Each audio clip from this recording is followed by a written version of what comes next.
జలబిందు నిపాతేన క్రమశః పూర్యతే ఘటః సహేతుః సర్వవిద్యానాం ధర్మస్య చ ధనస్య చ.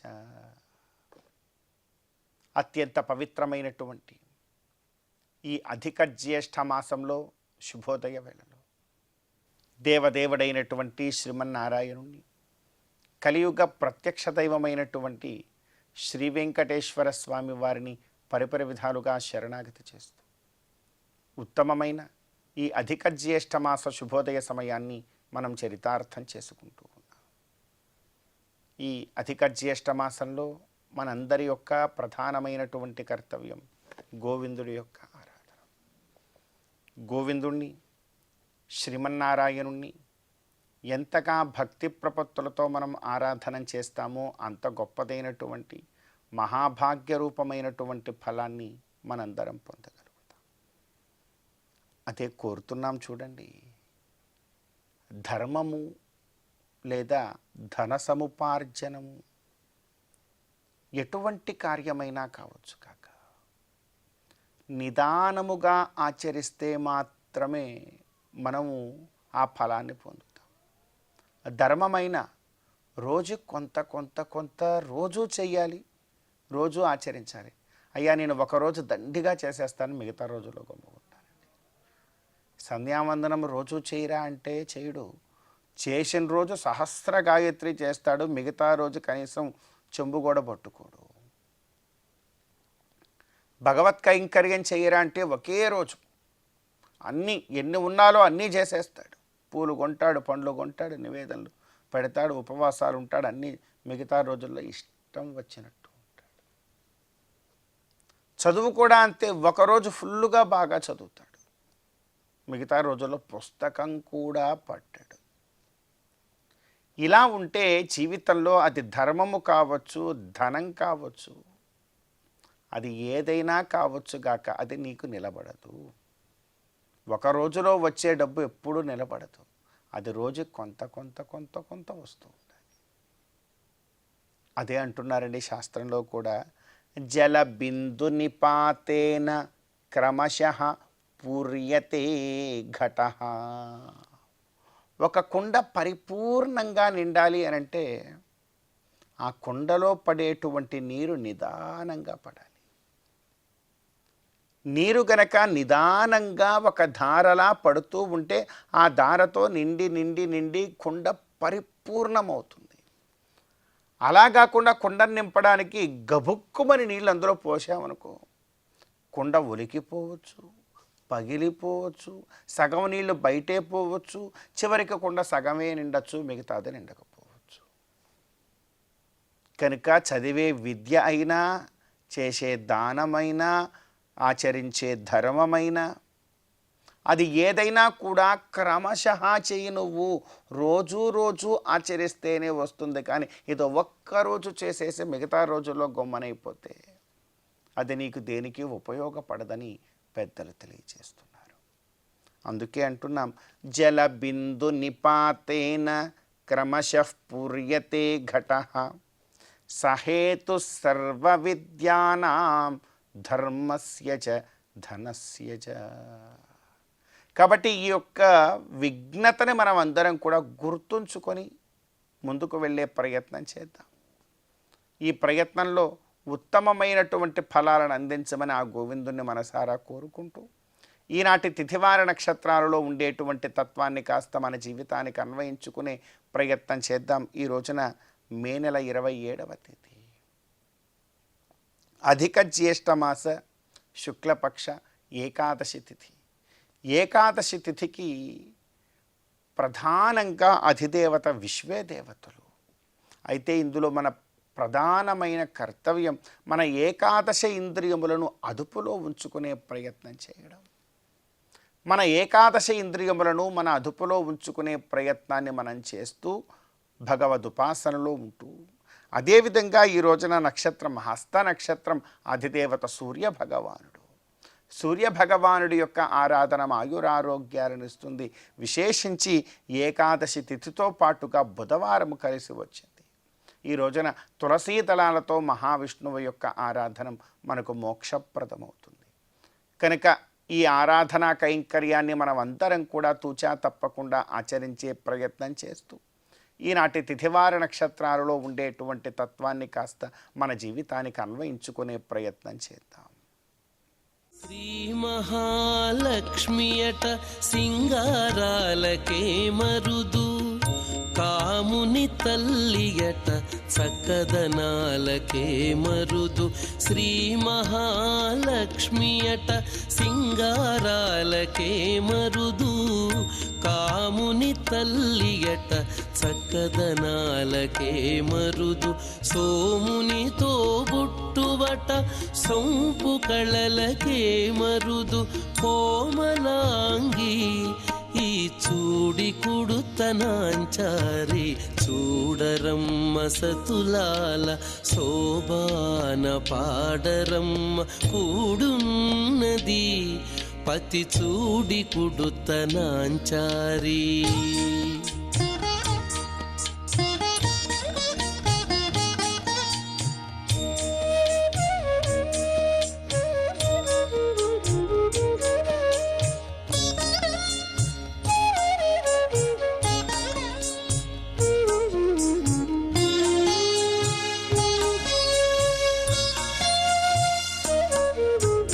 కలశాబ్ది కూతురట గంభీరాలకే మరుదు, కలపలోకమాతయట దయమరియే మరుదు. కలశాబ్ది కూతురట గంభీరాలకే మరుదు, కలపలోకమాతయట దయమరియే మరుదు. జలజ నివాసినియట చల్లదనమే మరుదు. జలజ నివాసినియట చల్లదనమే మరుదు. కొలది మీరా ఈ చూడి కుడుతనాంచారి, జలజ నివాసినియట చల్లదనమే మరుదు. కొలది మీరా ఈ చూడి కుడుతనాంచారి, చూడరమ్మ సతులాల శోభాన పాడరమ్మ కూడున్నది, పతి చూడి కుడుతనాంచారి.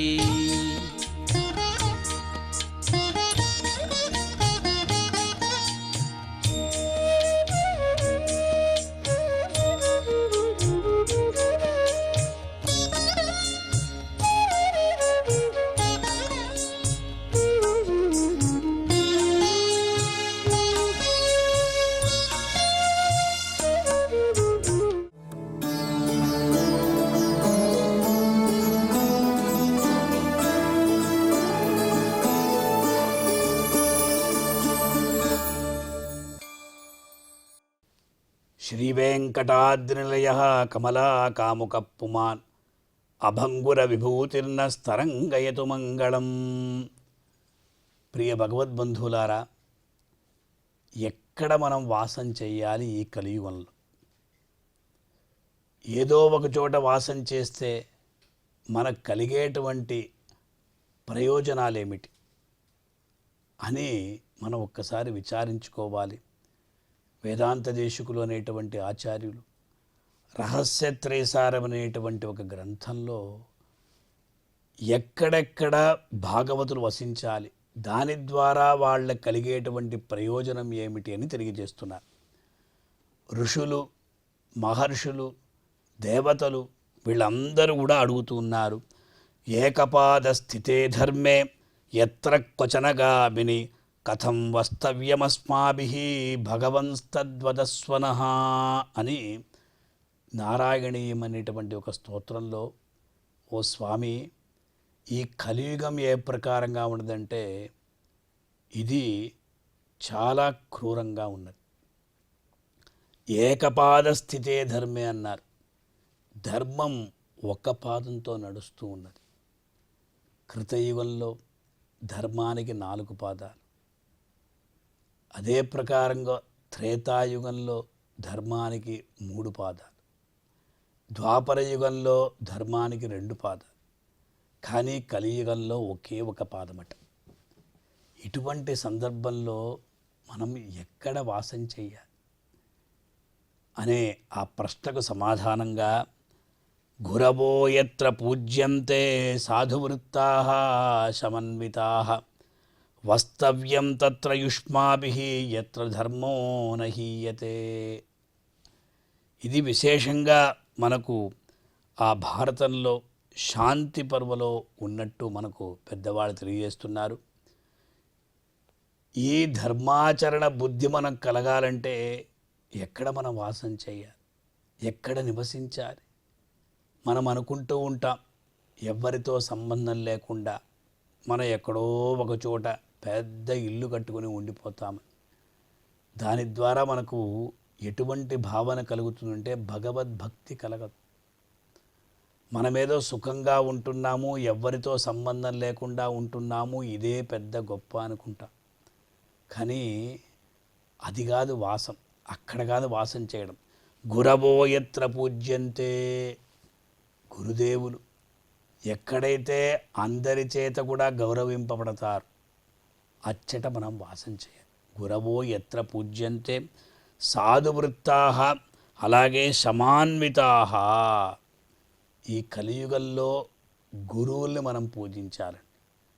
ఎందుకంటే భగవంతుడు మనకు కనిపించడు, భగవద్ అవతారం ఏమీ లేదు. ఆ దేవదేవుడే కలియుగాధిపతిగా అవతరించాడు అంతే. అది కూడా విగ్రహమూర్తిగా స్వయం వ్యక్తంగా భగవద్ అవతారం జరిగినది. కానీ ఈ లోకంలో ఆచార్యులే మనకు సాక్షాత్ భగవంతుడు. అందువల్ల చెప్తూ ఉంటారు, సాక్షాత్ నారాయణో దేవః కృత్వా మర్త్యమయీంతను మగ్నాన్ ఉద్ధరతే లోకాత్ కారుణ్యాత్ శాస్త్రపాణిన అన్నారు. శ్రీమన్నారాయణుడే కృత్వా మర్త్యమయీంతను మానవ రూపంగా ఉన్నాడు. ఏ ప్రకారంగా అంటే ఆచారులుగా ఉన్నాడు. మగ్నాన్ ఉద్ధరతే లోకాత్ కారుణ్యాత్ శాస్త్రపాణిన. దేవదేవుడు శస్త్రపాణిగా అవతరించాడండి. చేతిలో ఒక ఆయుధంతో అవతారం చేసి ఒక దుష్టుని సంహరించడం, కంసాదుల్ని అందరినీ కూడా నిర్మూలనం చేశాడు. కానీ దాని ద్వారా కలిగేటువంటి ప్రయోజనం అనేది పెద్దగా లేదు. దుష్ట శిక్షణ చేశాడు, శిష్టుని రక్షించాడు. కానీ మనబోటి మానవులు ఒక్కరా ఇద్దరా, కోట్లాది మంది ఉన్నారు. వాళ్ళందరినీ కూడా వాళ్ళలో ఉన్నటువంటి దుర్గుణాలంతా కూడా నశింప చేయాలంటే ఈ ఆయుధం కాదు. ఏది ఆయుధం అన్నారు? శాస్త్రమే ఆయుధం. అందువల్ల శస్త్రపాణి అయినటువంటి భగవానుడు శాస్త్రం అనేటువంటి ఒక ఆయుధాన్ని స్వీకరించాడు. శాస్త్రం అంటే శాస్తి ఇది శాస్త్రం. అందరినీ కూడా మంచి మార్గంలో ప్రవేశపెట్టేటువంటి ఒక గొప్ప గ్రంథమే శాస్త్రం అనబడుతుంది, వేదములే. అందువల్ల వేదశాస్త్రాత్ పరన్నాస్తి నదైవం కేశవాత్ పరం అన్న రీతిగా ఆ వేదాలనేటువంటి శాస్త్రముల ద్వారా భగవంతుడు ఉపదేశాన్నంతా కూడా ఇచ్చి ఆ ఉపదేశ ప్రభావంతో వాళ్ళందరూ కూడా మంచి జ్ఞానాన్ని పొంది భగవంతుణ్ణి ఆశ్రయించి ఈ లోకం నుండి విముక్తులై భగవంతుని యొక్క పాదారవిందాల్ని పొందగలరు. అందువల్ల గురవో యత్ర పూజ్యంతే సాధువృత్తాః సమాన్వితాః. మంచి నడవడిక ఉండాలి, మంచి సంస్కారం ఉండాలి, గురువుల్ని పూజించాలి. అదే చాలు, అదే 10,000. అందువల్ల గురు ద్రోహం చేయకూడదు. గురుం ప్రకాశయే ధీమాన్ అన్న రీతిగా ఆ గురువుల్ని ప్రకాశింపచేయాలి. ఒక్కరి దగ్గర మనం అక్షరం ముక్క నేర్చుకున్నా కూడా అతడు గురువు అవుతాడు.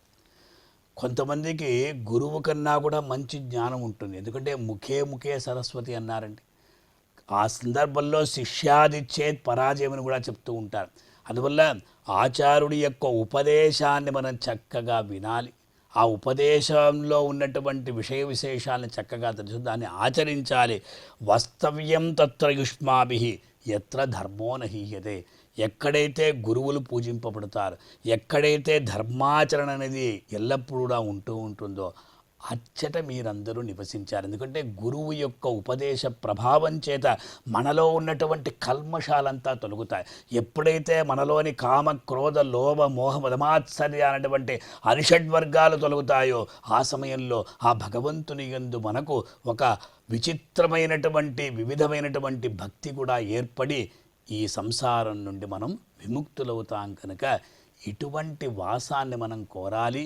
పెద్దలు ఉండే చోట మనం ఉంటే, గురుదేవులు ఉండే చోట మనం ఉంటే మనకు ప్రవర్తన కలుగుతుంది, మంచి జ్ఞానం కూడా కలుగుతుంది. కనుక ఆ శ్రీనివాసుని యొక్క అనుగ్రహ విశేషంతో మనమందరం కూడా ఇటువంటి ప్రదేశాన్ని ఎంచుకొని అచ్చట ఉండి ఆ దేవదేవుని యొక్క దివ్యమైనటువంటి అనుగ్రహాన్ని పొంది తరిద్దాం. ఓం నమో వెంకటేశాయ. అమరవందితయట అట్టే మహిమయే మరుదు, అమృతము చుట్టమట ఆనందాలకే మరుదు. అమరవందితయట అట్టే మహిమయే మరుదు, అమృతము చుట్టమట ఆనందాలకే మరుదు. తమితో శ్రీ వెంకటేశు తానే వచ్చి పెండ్లాడే, తమితో శ్రీ వెంకటేశు తానే వచ్చి పెండ్లాడే. కొమెర వయస్సు ఈ చూడి కుడుతనాంచారి, చూడరమ్మ సతులాల శోభాన పాడరమ్మ కూడున్నది. పతి చూడి కుడుతనాంచారి, చూడరమ్మ సతులాల శోభాన పాడరమ్మ కూడున్నది, కూడున్నది. పతి చూడి కుడుతనాంచారి శోభాని, శోభాని, శోభాని, శోభాని, శోభాని, శోభాని.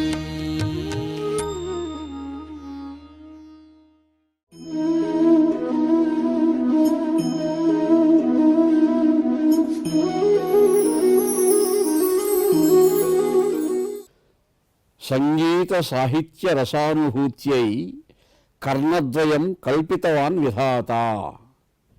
ఏకేన హీన పునరేష కర్ణో ద్వాభ్యాం విహీనో భైరస్స ఏవ, బధిరస్స ఏవ.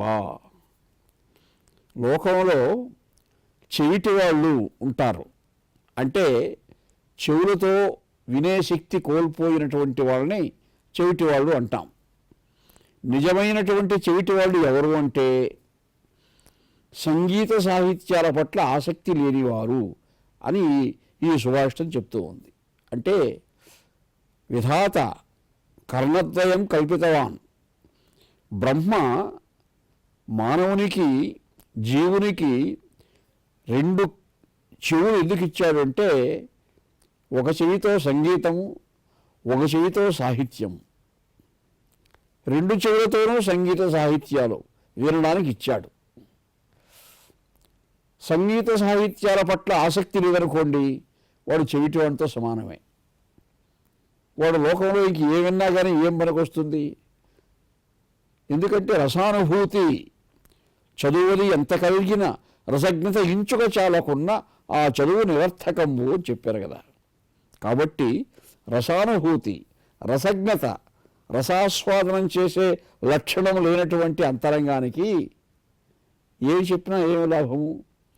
కాబట్టి ఆ రసానుభూతి, రసజ్ఞత తెలియాలంటే సంగీతం ఆలకించాలి, సాహిత్యాన్ని అధ్యయనం చేయాలి.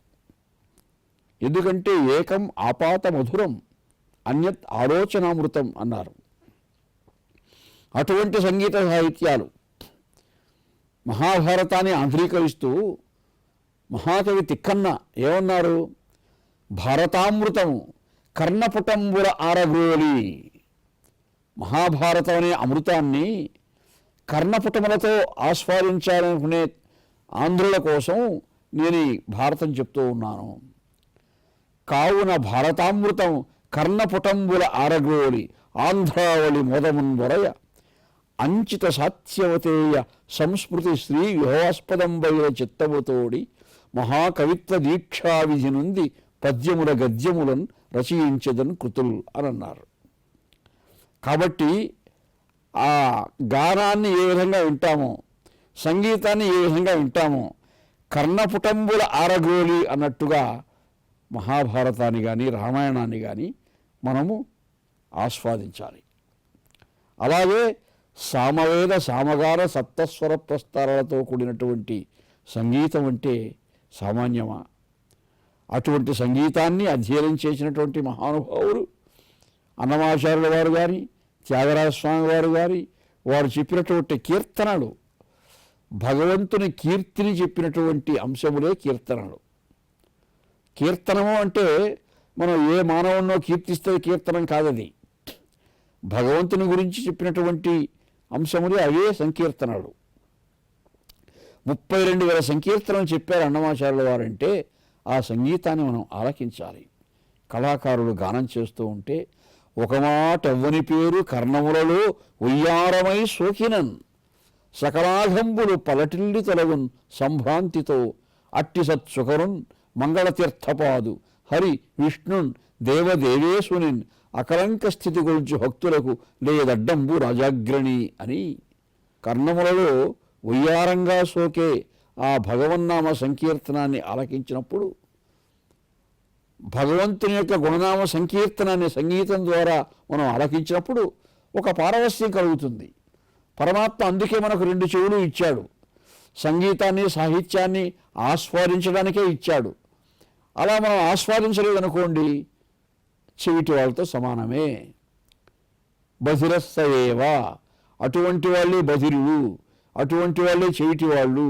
వాళ్ళకి ఏమి చెవిటికి శంఖం ఊదినట్టు అంటాం కదా, శంఖం ఎంత ఊదినా కానీ వాడికి వినిపిస్తే కదా.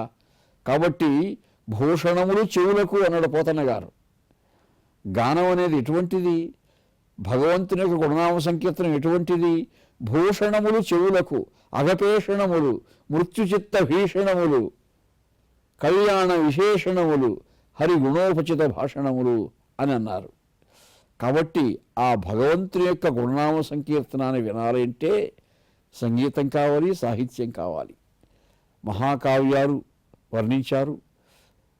ఆ భగవంతుని యొక్క నామధేయాలు అభంగ గంగా ప్రవాహం లాంటి కవితాధారలో సాగిపోతూ ఉంటే గోవింద, కృష్ణ, కేశవ, శ్రీవల్లభ, పద్మనాభ, శ్రీకర, సీతరాజీవాక్ష, చక్రధర నీ సేవకుల అనుగ్రహింపు శీతల దృష్టిని అని, మాధవ, కేశవ, మధుసూదన, విష్ణు, శ్రీధర, పదరకం చింతయామి యూయం అని ఇలా అన్నమయ కీర్తనలు కానీ, ఛందోబద్ధమైనటువంటి పద్యములు కానీ, పాటలు కానీ, సంకీర్తనలు కానీ ఇవన్నీ ఆలకిస్తూ ఉంటే అందుకే మా ప్రహ్లాదుడు చెప్పాడు, కమలాక్షు నర్చించు కరములు కరములు శ్రీనాథు వర్ణించు జిహ్వ జిహ్వ అని, మధువైరి తవిలిన మనము మనము. ఆ భగవంతుని గానాన్ని ఆలకించే చెవులు చెవులని అంటాడు ఆయన. కాబట్టి మనకు పరమాత్మ ఇచ్చినటువంటి ఆ కర్ణద్వయాన్ని మనం సద్వినియోగం చేసుకోవాలంటే మంచి సంగీతాన్ని, సాహిత్యాన్ని మనం వినాలి, అధ్యయనం చేయాలి, ఆచరించాలి, ఆ పారవస్యాన్ని కూడా అనుభవించాలి.